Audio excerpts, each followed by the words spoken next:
کے حق میں بہتر ہوگا آج میں وہ بھی اس کو عطا کروں گا۔ یعنی اللہ اتنا غفور رحیم ہے، اتنا بندے سے پیار کرتا ہے کہ جو بندے کے حق میں بہتر نہ ہو اللہ وہ عطا نہیں کرتا۔ اللہ فرماتا ہے میں عطا ہی خیر کی چیز کرتا ہوں، جو جس میں خیر نہ ہو میں بندے کو عطا بھی نہیں کرتا۔ تو اللہ اتنا بندے سے پیار کرتا ہے کہ ہمیشہ بھلائی ہی عطا فرماتا ہے۔ تو اللہ نے فرمایا، اللہ فرماتا ہے مجھے اپنی عزت و جلال کی قسم آج میرا بندہ جو اس دنیا کے بارے میں بھی سوال کرے گا جو اس کے حق میں بہتر ہوگا آج میں وہ بھی عطا کروں گا۔ پھر اللہ رب العالمین فرشتوں کو کہتا ہے کہ مزدور کو کیا بدلہ دیا جاتا ہے، مزدور کو کیا بدلہ دیا جاتا ہے؟ فرشتے کہتے ہیں یا اللہ مزدور کو اس کا بہترین اجر دیا جاتا ہے، اجرت دی جاتی ہے۔ تو اللہ رب العالمین نے فرمایا پھر میرے بندوں کا کیا اجر ہونا چاہیے؟ اللہ تو اپنی شان شیان کے لائق کی عطا فرما دے، میرے بندوں کا کیا اجر ہونا چاہیے؟ تو فرشتے کہتے ہیں اللہ تو اپنے شان شیان کے لائق جو تجھے بہتر لگے عطا فرما دے۔ پھر اللہ رب العالمین خود رب ہو کے کہتا ہے مجھے اپنی عزت و جلال کی قسم میرے فرشتوں تم گواہ ہو جاؤ، میں آج ان روزوں کے بدلہ جو مزدوری دینا چاہ رہا ہوں وہ میرا اجر عظیم یہ ہے کہ میں اس کو بخشش کا اجر عطا فرماتا ہوں، میں ان کی بخشش کا اجر عطا فرماتا ہوں۔ پھر دوسری بات، دوسرا انعام کیا فرمایا میں انہیں جہنم کی نجات عطا فرماتا ہوں۔ پھر تیسری بات فرمایا میں ان کے دلوں کو ایمان کے نور سے بھر دوں گا۔ اللہ رب العالمین کیا جنہوں نے روزے رکھے ہیں، جنہوں نے تراویح پڑھی ہیں، کہ آج ان کے مہینہ بھر انہوں نے مزدوری کی ہے، محنت کی ہے، مشقت اٹھائی ہے، بھوک اور پیاس برداشت کی ہے، انہوں نے پورا مہینہ راتوں کو جاگ کر گزارا ہے، تو آج ان کا مزدور کہا گیا اور مزدور کا بدلہ جو ہے اجرت ضرور ہوتی ہے۔ پھر اجرت دینے والا رب العالمین ہو، کوئی کمی رہ جائے گی؟ بندہ کبھی اللہ کو تلاش کرتا ہے میرے بندوں آؤ میں نے تمہارے لیے یہ دن بنائے ہیں تاکہ تمہاری میں بخشش کر سکوں، میں بخشش کر دوں تمہاری۔ لیکن ہم ہیں جو غفلت کی زندگی گزارتے ہیں، ہم ہیں جو بے پرواہ ہو جاتے ہیں، ہمیں خبر نہیں ہوتی کہ یار ہم نے آگے بھی جانا ہے، ہمارا حساب و کتاب بھی ہونا ہے۔ ہمیں یہ تو ضرور پتا ہے کہ میں کسی کے ہاں کام کرتا ہوں، میری ڈیوٹی ہے میں منشی گیری کرتا ہوں، میرا ڈیوٹی ہے میں اپنے مالک کو اپنا حساب دوں گا، مجھ سے پائی پائی کا حساب لے گا، میری اچھائی کا میری برائی کا حساب لے گا۔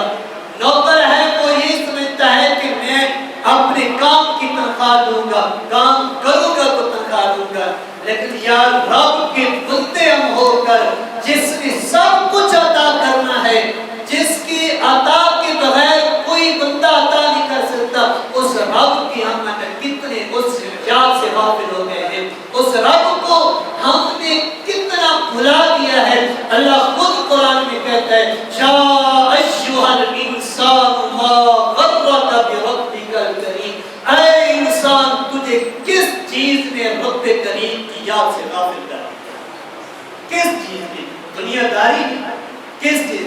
رب کا دیکھو، رحمت دیکھو رب کی کہ انہوں نے دن جو مقرر فرمائے ہیں، رب نے جو دن مقرر فرمائے اس میں بخشش کا کتنی بات اور کس کس انداز سے، اور فرشتوں کو اپنے پاس بٹھا کر گواہ بنا کر اپنی ذات اپنی عزت کی قسم اٹھا کر کہا میں ان کو بخش دوں گا۔ لیکن ہم ہیں انسان کہ وہ اتنی بخشش کے دروازے کھولے کرے اور ہم ہیں کہ اس کو یاد ہی نہیں کرتے، ہم اس کو یاد نہیں کرتے۔ یہ رمضان مبارک مہینہ گزرا، خوش نصیب ہیں جنہوں نے روزے رکھے، خوش نصیب ہیں جنہوں نے تراویح پڑھی، رات کا قیام کیا۔ لیکن اس رمضان یہ سال بعد ہی آتا ہے نا، سال پورا ہم دنیا داری کرتے ہیں، اگر اس سے ہمارا پیٹ نہیں بھرتا، اگر اس سے ہماری خواہشات پوری نہیں ہوتی، کیا ایک مہینہ اگر ہم رک جائیں اللہ رزق نہیں دے گا؟ کیا اللہ ہماری خواہشیں پوری نہیں کرے؟ بلکہ اللہ تو کہتا ہے تم میرے دروازے پہ آؤ، میں تمہیں خوشیاں دوں گا، میں تمہارے دل کی مرادیں پورے، تم مجھ سے مانگو میں دنیا کی بھی عطا کروں گا، آخرت بھی عطا کروں گا۔ ہم محنت کرتے ہیں، چلو جتنا بھی زیادہ محنت کر لیں تو کیا کر لیں گے؟ یہی کہ یار بس ہم دنیا اکٹھی کر لیں گے، اس محنت سے آخرت کو نہیں بنا سکتے۔ لیکن اللہ کہتا ہے میری بارگاہ میں آ جاؤ، میرے دروازے پہ آ جاؤ اور میرے گھر آ جاؤ، مجھے یاد کرو، میں تمہیں آخرت بھی دوں گا اور دنیا بھی عطا کروں گا۔ پھر یار مزے کی بات نہیں ہے، پھر خوشی کی بات نہیں ہے؟ کیوں نہ ہم اس محنت کو ذرا اس محنت کو جو ہم سوچتے ہیں، جو ہمارے منصوبے ہیں، جو ہمارے کام ہیں، ہم ذرا ان کو کلوز کر کے وہ وقت نکال کر ہم اللہ کی بارگاہ میں آ جائیں اور آ کر اس کی یاد میں غافل ہو جائیں، اس کی یاد میں لگ جائیں اور اس کو اللہ یاد کریں، اس کا نام جپیں، تو کیوں نہ پھر ہمارے جو تھوڑا بھی کریں گے اللہ اس میں برکت عطا فرما دے گا، آسانیاں پیدا فرما دے گا اور ہمیں دنیا سے بھی نواز دے گا، آخرت سے بھی نواز دے گا۔ تو ہمیں چاہیے کہ ہم آج کے دن پکی توبہ کر کے اٹھیں۔ آج اجتماع ہے اور اجتماع دعا بھی ہوگی، خطبہ بھی ہوگا، نماز بھی پڑھی جائے گی۔ ہو سکتا ہے اس میں کچھ ایسے بھی ہو کہ جن کے ہاتھوں پر ناخوالی نہیں پڑے گا، ان کے صدقے ہماری بھی سنی جائے گی۔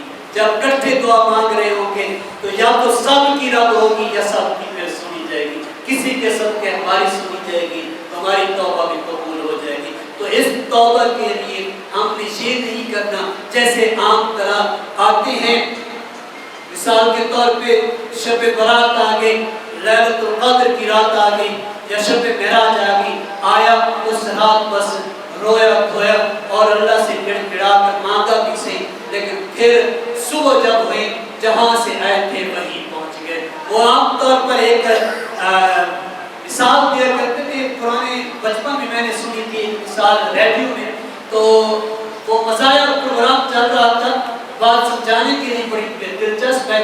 تو ایک شخص نے کہا کہ بیٹا ہماری جوانی میں کوئی فرق نہیں ہے، بیٹا تھا وہ بڑا شخص، فرمایا کہ ہم میں کوئی فرق نہیں ہے، جیسے جوانی میں تھے آج ویسے ہیں۔ بیٹا حیران ہو کر پوچھتا ابا جی کیسے فرق نہیں ہے، آپ تو بوڑھے ہو گئے ہیں صحیح؟ فرمایا کیسے فرق آتا ہے؟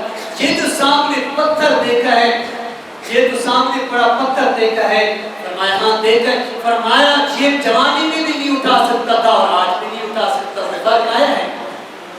تو فرق آیا ہے، جوانی میں بھی میں نے نہیں اٹھا سکتا تھا، آج بھی نہیں اٹھا سکتا، جوانی بھی گئی بڑھاپا بھی گیا، جوانی میں جیسے تھے بڑھاپے میں بھی ویسے، یا ڈھلتی عمر میں بھی ویسے، یا جس طرح عید سے پہلے تھے عید کے بعد بھی ویسے، یا رمضان مبارک سے پہلے جس طرح تھے رمضان مبارک میں بھی پہلے ویسے کوئی فرق نہ آئے۔